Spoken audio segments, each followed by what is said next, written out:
Hello વિદ્યાર્થી મિત્રો, કેમ છો? મજામાં? તો આદર્શ ક્લાસીસમાં તમારું સ્વાગત છે. તો આજે આપણે ધોરણ 8 વિષય ગણિત ચેપ્ટર નંબર 3 ચતુષ્કોણની સમજની વાત કરવાના છીએ, જેનો આજે લેક્ચર નંબર 11 છે. આ લેક્ચરમાં આપણે આજે સ્વાધ્યાય 3.4ની ગણતરી કરવાના છીએ. આજે આપણે સંપૂર્ણ સ્વાધ્યાય 3.4ની ગણતરી એક જ લેક્ચરમાં કરી દઈશું. એની સાથે આપણો સંપૂર્ણ ચેપ્ટર પૂર્ણ થઈ જશે. તો ચાલો આપણે શરૂઆત કરીએ. સ્ટેપ બાય સ્ટેપ રકમ માનતા જઈએ અને દાખલાનું આપણે સોલ્યુશન મેળવતા જઈએ. થોડો થિયરિટિકલ ચેપ્ટર છે, તમને થોડો બોરિંગ લાગશે આ જે સ્વાધ્યાય છે, પણ તમને સંપૂર્ણ ડિટેલમાં દરેક વસ્તુ સમજાવી દઈશ. તો ચાલો આપણે આગળ વધીએ. તો સૌપ્રથમ તો પહેલો પ્રશ્ન છે કે નીચેના વિધાનો સાચા છે કે ખોટા તે જણાવો. તો અહીંયા આપણને પહેલું વિધાન આપેલું છે કે શું દરેક લંબચોરસ એ ચોરસ છે. હવે તમને જો કોન્સેપ્ટ આવડતો હોય તો તમે ખરા ખોટા તમને આવડી જશે, પણ જો તમને કોન્સેપ્ટ ના આવડતો હોય તો મેં તમને ઇન્ટ્રોડક્શનના લેક્ચરમાં એક છેલ્લો તમને કોન્સેપ્ટ મેં સમજાવ્યો હતો. ચલો હું તમને બતાવું છું કે મેં તમને શું સમજાવ્યું હતું. તો જે આપણું ઇન્ટ્રોડક્શનનો લેક્ચર છે એમાં મેં તમને છેલ્લે એક કોન્સેપ્ટ સમજાવ્યો હતો. હું તમને બતાવું છું કે ઓકે આ રહ્યો આપણે છેલ્લો ટોપિક હતો આ રહ્યો. જો આ હું તમને અહીંયા બતાવું છું કે મેં તમને કીધું હતું કે જેમ કે આ ચોરસ છે તો દરેક ચોરસ છે એને તમે લંબચોરસ કહી શકો છો. પછી ચોરસને તમે સમબાજુ ચતુષ્કોણ પણ કહી શકો છો. દરેક ચોરસને તમે સમાંતર બાજુ ચતુષ્કોણ પણ કહી શકો છો. દરેક ચોરસને તમે પતંગાકાર ચતુષ્કોણ પણ કહી શકો છો. દરેક ચોરસને તમે સમલંબ ચતુષ્કોણ પણ કહી શકો છો. પછી આવું લંબચોરસમાં છે કે લંબચોરસને દરેક લંબચોરસને તમે સમાંતર બાજુ ચતુષ્કોણ કહી શકો છો, સમલંબ ચતુષ્કોણ કહી શકો છો, પણ બીજા કોઈ ચતુષ્કોણ તમારા આવશે નહીં. પછી સમબાજુ ચતુષ્કોણ છે તો દરેક સમબાજુ ચતુષ્કોણને તમે સમાંતર બાજુ ચતુષ્કોણ કહી શકો છો. દરેક સમબાજુ ચતુષ્કોણને તમે સમલંબ ચતુષ્કોણ કહી શકો છો. દરેક સમબાજુ ચતુષ્કોણને તમે પતંગ કહી શકો છો, પણ દરેક સમબાજુ ચતુષ્કોણને તમે ચોરસ કે લંબચોરસ કહી શકશો નહીં. તમારું ઉલટું અહીંયા ખોટું છે. ઓકે. પછી દરેક સમાંતર બાજુ ચતુષ્કોણને માત્ર તમે સમલંબ ચતુષ્કોણ કહી શકશો, ના એને તમે ચોરસ કહી શકો, ના એને લંબચોરસ કહી શકો, કે ના એને તમે સમબાજુ ચતુષ્કોણ કહી શકો. તો તમને આટલું વસ્તુ આવડી જાય તો તમારા જે દરેક ખરા ખોટા છે એ તમને સિમ્પલી આવડી જાય. જો તમને કોન્સેપ્ટ આવડતો હોય એની અંદરની ડિટેલમાં આવડતો તો તમને ખરા ખોટા આવડી જશે, પણ જો તમને ના આવડતું હોય તો તમે આટલું વસ્તુ યાદ રાખી દેશો તો તમને દરેક ખરા ખોટા આવડી જશે. તો ચલો આપણે આજના ટોપિક પર પહોંચી જઈએ અને તમને સંપૂર્ણ સમજાવી દઉં કે કયું ખરું છે અને કયું ખોટું છે. ચલો આપણે શરૂઆત કરીએ.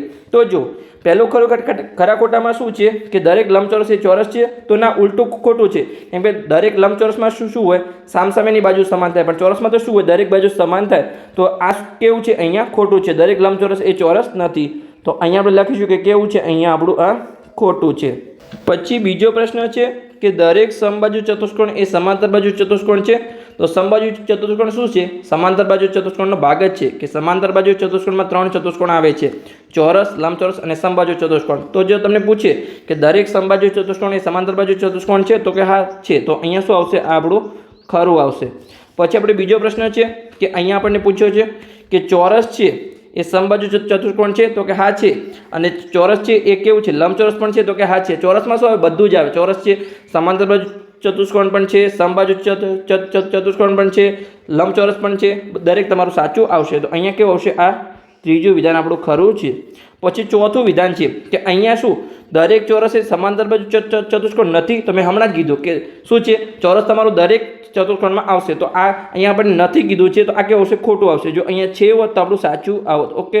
તો આ વિધાન કેવું છે? અહીંયા ખોટું છે.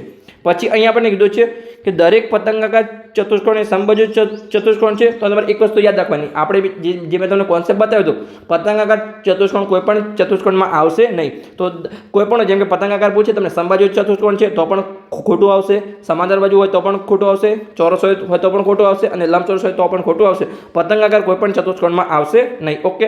તો આ આપણું કેવું છે? અહીંયા ખોટું છે. પછી જો ઉલટું હોય તો તમારું સાચું થઈ જાય કે જેમ અહીંયા આપણને કીધું છે કે દરેક સમબાજુ ચતુષ્કોણ છે એ પતંગાકાર છે તો કે હા છે. અહીંયા આપણું કેવું છે? ખરું છે. Okay, simply. પછી આપણે આગળ વાંચીએ કે દરેક સમાંતર બાજુ ચતુષ્કોણ છે એ સમલંબ ચતુષ્કોણ છે તો કે હા છે. કેવું છે? આપણું ખરું છે. મેં તમને પેલો કોન્સેપ્ટ સમજાવ્યો છે, એમાં તમે દરેક વસ્તુ જોઈ શકો છો. અને ચોરસ તો તમારું દરેકમાં આવે છે તો કે દરેક ચોરસ એ સમલંબ છે તો કે હા આ પણ કેવું છે? અહીંયા આપણું ખરું છે. તમારે પેલો કોન્સેપ્ટ જે મેં તમને સમજાવ્યો છે એટલે એ તમારે કોન્સેપ્ટ ખાસ જોઈ લેવાનો છે. એ તમારે દરેક વસ્તુ યાદ રાખી લેવાની છે. તમને દરેક ખરા ખોટા આવડી જશે. ઓકે. તો આપણે સિમ્પલી અહીંયા ખરા ખોટા પૂર્ણ થઈ ગયા. હવે આપણે દાખલા નંબર 2 તરફ આગળ વધીએ. તો દાખલા નંબર 2માં આપણને શું આપેલું છે? ચલો આપણે રકમ વાંચીએ અને સિમ્પલી આપણે તેનું સોલ્યુશન મેળવીએ. તો એવા ચતુષ્કોણના નામ આપો કે જેમાં ચારે બાજુની લંબાઈ સમાન હોય અને ચારે કાટખૂણા હોય. તો જો પહેલાં તો આપણે પહેલા પ્રશ્નનો જવાબ આપીએ કે ચારે બાજુની લંબાઈ સમાન હોય. તો માત્ર બે ચતુષ્કોણ એવા છે કે જેમાં ચારે બાજુ સમાન હોય. તો કયા બે ચતુષ્કોણ છે? એક છે અહીંયા આપણો ચોરસ, એક છે ચોરસ જેમાં ચારે બાજુ સમાન હોય, અને બીજો ચતુષ્કોણ છે આપણો અહીંયા સમબાજુ ચતુષ્કોણ. એનું નામ જ છે સમબાજુ, એટલે કે દરેક બાજુ સમાન, સમબાજુ ચતુષ્કોણ. પછી આપણે જે અહીંયા આપણને બીજો પ્રશ્ન પૂછ્યો છે કે ચારે કાટખૂણા હોય એવો કયો ચતુષ્કોણ છે? તો એવા પણ આપણે અહીંયા બે ચતુષ્કોણ છે. એક છે અહીંયા આપણો ચોરસ જેમાં શું છે? ચારે ખૂણા કેવા હોય છે? કાટખૂણા હોય છે. અને બીજો આપણો ચતુષ્કોણ છે લંબચોરસ, એમાં પણ શું હોય છે? ચારે ખૂણા કેવા હોય છે? અહીંયા આપણા કાટખૂણા હોય છે. તો સિમ્પલી આપણો અહીંયા દાખલા નંબર 2 પણ પૂર્ણ થઈ ગયો કે આપણને અહીંયા પૂછ્યું હતું કે એવા ચતુષ્કોણના નામ આપો કે જેમાં ચારે બાજુની લંબાઈ સમાન હોય. તો એવા બે ચતુષ્કોણ છે, ચોરસ અને સમબાજુ ચતુષ્કોણ. પછી બીજો પ્રશ્ન હતો કે ચારે ખૂણા કાટખૂણા હોય એવો ચતુષ્કોણ કયો? તો એવા પણ બે ચતુષ્કોણ છે, ચોરસ અને લંબચોરસ. ઓકે, તો હવે આપણે દાખલા નંબર 3 તરફ આગળ વધીએ. તો ચલો આપણે એની રકમ વાંચીએ અને સિમ્પલી આપણે તેનું સોલ્યુશન મેળવીએ. તો અહીંયા આપણને પ્રશ્ન પૂછ્યો છે કે કેવી રીતે ચોરસ એ ચતુષ્કોણ છે, પછી ચોરસ કેવી રીતે સમાંતર બાજુ ચતુષ્કોણ છે, ચોરસ કેવી રીતે સમબાજુ ચતુષ્કોણ છે, ચોરસ કેવી રીતે લંબચોરસ છે, તે વિગતવાર સમજાવો. મેં તમને કીધું હતું કે ચોરસ તમારા દરેક ચતુષ્કોણમાં આવે છે, તો આપણે અહીંયા સમજાવવાનું છે કેવી રીતે છે. તો જો પહેલાં તો ચોરસ ચતુષ્કોણ કેવી રીતે છે? હવે ચતુષ્કોણ કોને કહેવાય? જેને ચારે બાજુ હોય એને આપણે ચતુષ્કોણ કહીએ છીએ. તો સિમ્પલી ચોરસમાં શું હોય છે? ચાર બાજુ હોય છે. તો જો અહીંયા મેં લખેલું છે કે ચોરસને ચાર બાજુ છે, તેથી તે ચતુષ્કોણ છે. પછી જો ચોરસની સમાંતર બાજુ ચતુષ્કોણ કેવી રીતે છે? તો જેમ કે સમાંતર બાજુ ચતુષ્કોણમાં હોય છે કે સામસામેની બાજુ સમાંતર હોય છે, સામસામેની બાજુ સમાન હોય છે. તો આમાં પણ તમારું એવું જ હોય છે કે ચોરસમાં શું હોય? ચારે બાજુ સમાન હોય છે. સિમ્પલી અહીંયા લખેલું છે. તો અહીંયા જો મેં લખેલું છે કે ચોરસની સામસામેની બાજુ પણ સમાન હોય છે, સમાંતર પણ હોય છે, તેથી તે સમાંતર બાજુ ચતુષ્કોણ પણ છે. પછી આપણને અહીંયા કીધું છે કે ચોરસ કેવી રીતે સમબાજુ ચતુષ્કોણ છે. તો જો સમબાજુ ચતુષ્કોણમાં શું હોય છે? ચારે બાજુ સમાન હોય છે. તો ચોરસમાં પણ શું હોય છે? ચારે બાજુ તમારી સમાન હોય છે. તો અહીંયા લખેલું છે કે ચોરસની બધી જ બાજુ સમાન હોય છે, તેથી તે સમબાજુ ચતુષ્કોણ છે. પછી આપણને કીધું છે કે ચોરસ કેવી રીતે લંબચોરસ છે. તો જો લંબચોરસમાં શું હોય છે? ચારે ખૂણા કાટખૂણા હોય છે. તો ચોરસમાં પણ ચારે ખૂણા કાટખૂણા હોય છે. તો અહીંયા આપણે લખેલું છે કે ચોરસના બધા જ ખૂણા કાટખૂણા હોય છે, તેથી તે લંબચોરસ છે. તો સિમ્પલી અહીંયા આપણો દાખલા નંબર 3 પણ પૂર્ણ થઈ ગયો અને આપણે વિગતવાર દરેક વસ્તુ તમને સમજાવી દીધી કે ચોરસ કેવી રીતે ચતુષ્કોણ છે, કેવી રીતે સમાંતર બાજુ ચતુષ્કોણ છે, કેવી રીતે સમબાજુ ચતુષ્કોણ છે અને કેવી રીતે લંબચોરસ છે. તો ઓકે, અહીંયા આપણો સિમ્પલી દાખલા નંબર 3 પૂર્ણ થઈ ગયો. હવે આપણે દાખલા નંબર 4ની ગણતરી કરીએ. તો એમાં આપણને શું આપેલું છે કે નીચે દર્શાવ્યા મુજબ વિકર્ણ ધરાવતા ચતુષ્કોણના નામ આપો. જેમ કે પરસ્પર દુભાગે છે એવા કયા ચતુષ્કોણ છે કે જેમાં વિકર્ણ પરસ્પર દુભાગે છે? તો એવા કયા ચતુષ્કોણ છે? ચલો આપણે નામ લખીએ અહીંયા. તો પહેલો તમારો આવશે અહીંયા સમાંતર બાજુ ચતુષ્કોણ, અને એના જે 3 પ્રકાર છે ચોરસ, લંબચોરસ અને સમબાજુ ચતુષ્કોણ. તો ચારે ચાર આપણે શું આવશે કે એમાં પરસ્પર વિકર્ણ દુભાગે છે. તો અહીંયા આપણે લખીશું પહેલાં સમાંતર બાજુ ચતુષ્કોણ, સમાંતર બાજુ ચતુષ્કોણ. પછી જે એના વિશિષ્ટ સમાંતર બાજુ ચતુષ્કોણના પ્રકાર છે 3, એ આપણા આવશે અહીંયા. તો પહેલો આવશે અહીંયા સમબાજુ ચતુષ્કોણ, સમબાજુ ચતુષ્કોણ. પછી આવશે લંબચોરસ અને પછી આવશે આપણું અહીંયા ચોરસ. તો ત્રીજો પ્રકાર છે અહીંયા લંબચોરસ, અને ચોથો ચતુષ્કોણ આવશે અહીંયા સિમ્પલી આપણો ચોરસ. ઓકે, તો આ આપણા થઈ ગયા કે જેમાં વિકર્ણ કેવા છે? પરસ્પર દુભાગે છે. પછી બીજો પ્રશ્ન છે અહીંયા કે એવા કયા ચતુષ્કોણ છે કે જેમાં વિકર્ણ છે એ પરસ્પર લંબ દ્વિભાજક છે? એટલે કે દુભાગે તો છે પણ કેવા છે? કાટખૂણે અહીંયા દુભાગે છે, લંબ છે. એવા બે ચતુષ્કોણ છે. કયા છે? એક છે સમબાજુ ચતુષ્કોણ અને એક છે અહીંયા ચોરસ. તો ચલો આપણે લખી દઈએ અહીંયા કે સમબાજુ ચતુષ્કોણ અને ચોરસ. તો આમાં આવશે તમારા, ચલો આપણે લખીએ, પહેલો ચતુષ્કોણ છે અહીંયા સમબાજુ ચતુષ્કોણ અને ચોરસ, સમબાજુ ચતુષ્કોણ, અને બીજો પ્રકાર છે અહીંયા આપણો ચોરસ.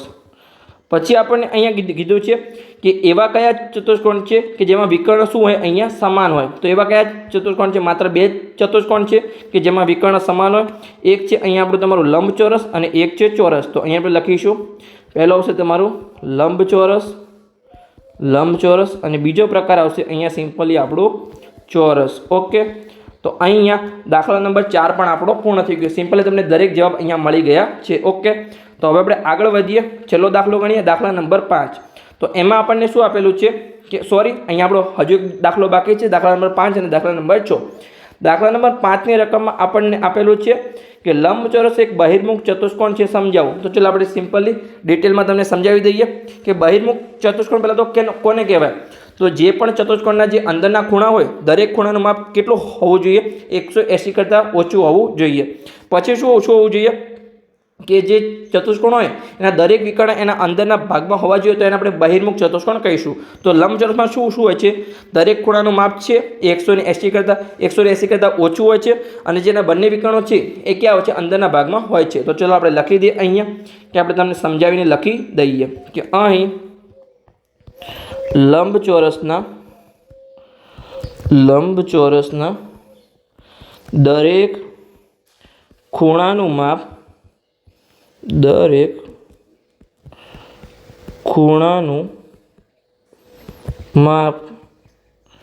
180 કરતાં ઓછું છે, અને જેના બંને વિકર્ણ શું છે? અંદરના ભાગમાં હોય છે. બંને વિકર્ણો લંબચોરસના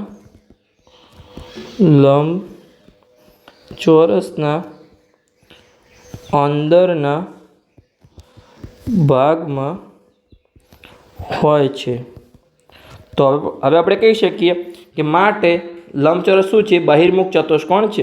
તો અહીંયા આપણે લખીશું કે તેથી લંબચોરસ બહિર્મુખ ચતુષ્કોણ છે. ઓકે, મેં તમને અંતર્મુખ અને બહિર્મુખનો કોન્સેપ્ટ ઇન્ટ્રોડક્શનના લેક્ચરમાં ડિટેલમાં શીખવાડ્યો છે. તો તમને એ કોન્સેપ્ટ ના આવડતો હોય તો ખાસ તમે ઇન્ટ્રોડક્શનનો લેક્ચર જોઈ આવી શકો છો. તો હવે આપણે છેલ્લો પ્રશ્ન ગણીએ, સ્વાધ્યાય 3.4નો. થોડો તમારા માટે ડિફિકલ્ટ છે, પણ હું તમને સિમ્પલ રીતે સમજાવી દઈશ. તો આપણે ચલો રકમ વાંચીએ અને સિમ્પલી આપણે તેનું સોલ્યુશન મેળવીએ.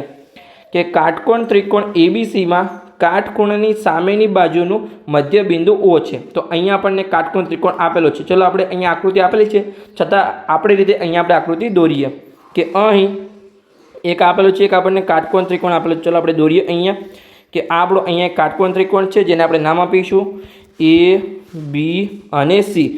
આ જે B છે એ આપણો અહીંયા કાટખૂણો છે. તો અહીંયા આપણને શું કીધું છે કે જે કાટખૂણાની સામેની બાજુનું છે મધ્યબિંદુ શું છે? અહીંયા O છે. એટલે કે ACનું મધ્યબિંદુ અહીંયા આપણને આપેલું છે O. તો અહીંયા O શું છે? અહીંયા મધ્યબિંદુ છે, એટલે કે અહીંયા જેટલું OA છે એટલું જ અહીંયા આપણું OC છે.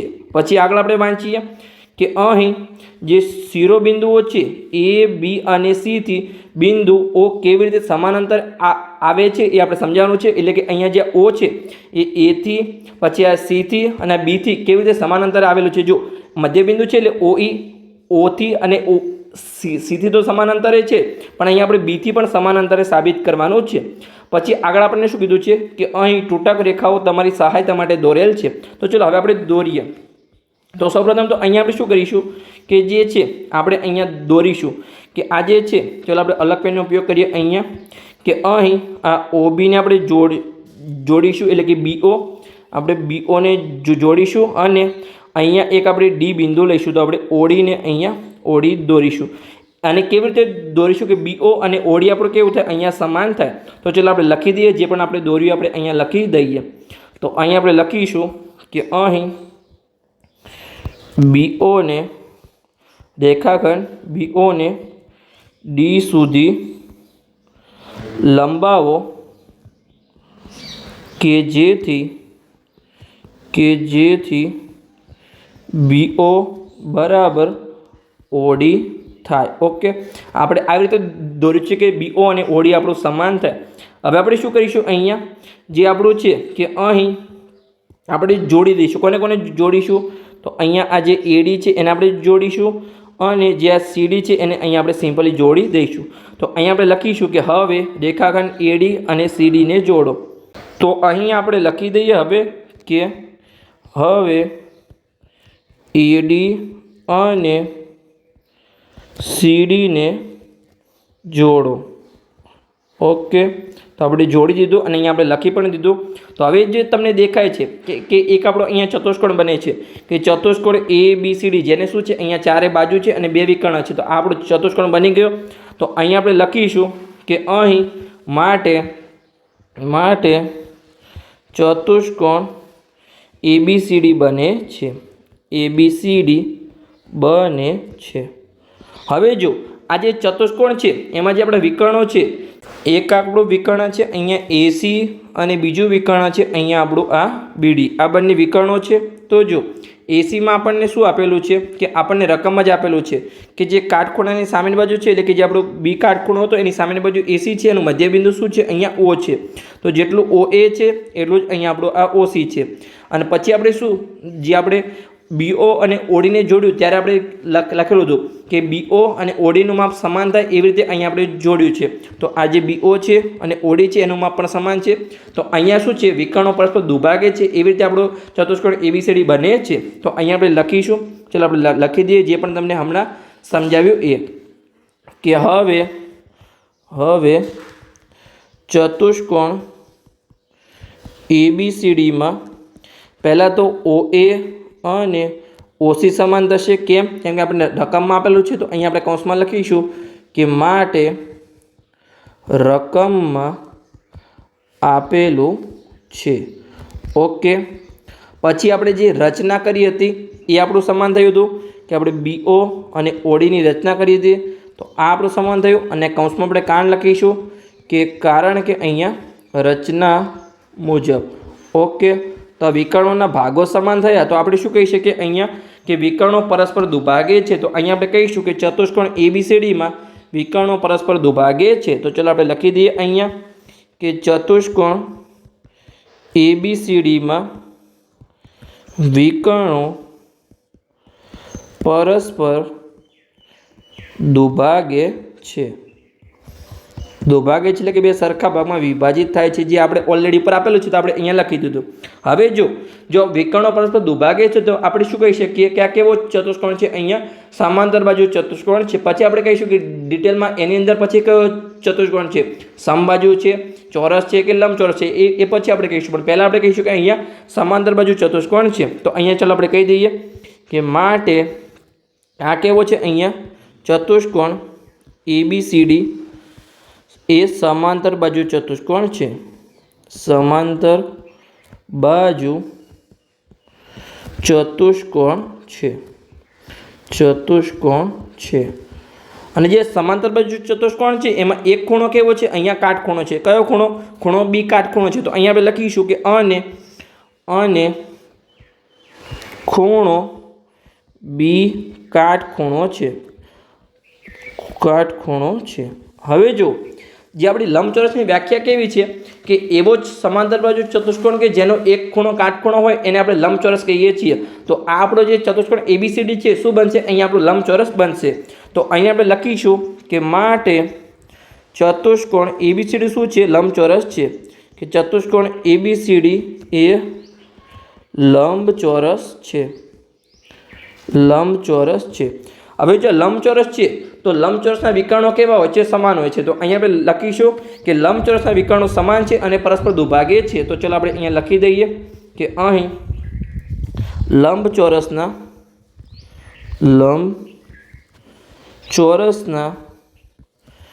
વિકર્ણો સમાન હોય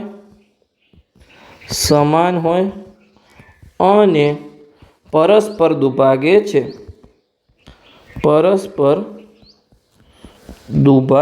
એટલે કે બે સરખા ભાગમાં વિભાજિત થાય છે.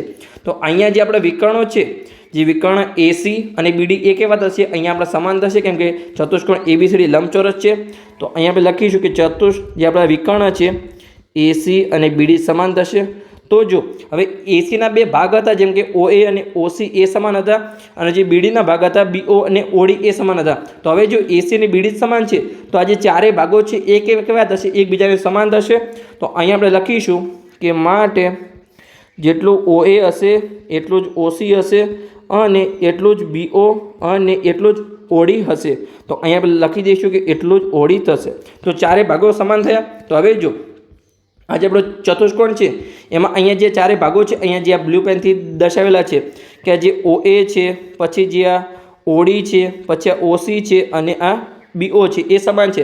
તો અહીંયા આપણે કહી શકીએ કે જે છે આ A થી લઈ અને Oનું અંતર પણ સમાન છે, પછી B થી લઈ અને Oનું અંતર પણ સમાન છે, અને C થી લઈ અને Oનું અંતર પણ સમાન છે, અને D થી લઈને સમાન છે, પણ એ આપણે અહીંયા સાબિત કરવાનું નથી. આપણે સાબિત શું કરવાનું છે અહીંયા માત્ર કે શિરોબિંદુ A, B અને C થી જે બિંદુ Oનું અંતર કેવી રીતે સમાન થાય છે. તો અહીંયા આપણે ડિટેલમાં સાબિત કરી દીધું. તો હવે આપણે અહીંયા કહી શકીએ કે આથી કહી શકાય કે ચલો આપણે ફાઇનલ આન્સર અહીંયા લખી દઈએ કે આથી કહી શકાય કે જે આપણું બિંદુ O થી A, B અને C સમાન અંતરે આવેલા છે. તો અહીંયા આપણે કહીશું કે બિંદુ O થી OA, A, B અને C થી સમાન અંતરે આવેલા છે.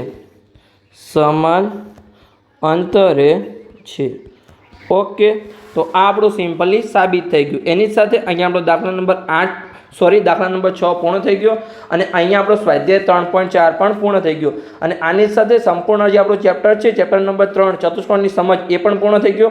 હવે આપણે આગળના લેક્ચરમાં જે નવું ચેપ્ટર છે, ચેપ્ટર નંબર 4ની શરૂઆત કરીશું. તો મળીએ આપણે આગળના લેક્ચરમાં. તો લેક્ચર સારો લાગ્યો હોય તો ચેનલને સબસ્ક્રાઈબ કરજો અને તમારા મિત્રોને વિડીયો શેર કરજો, તો એમને પણ સરળ ભાષામાં ગણિત શીખવા મળે.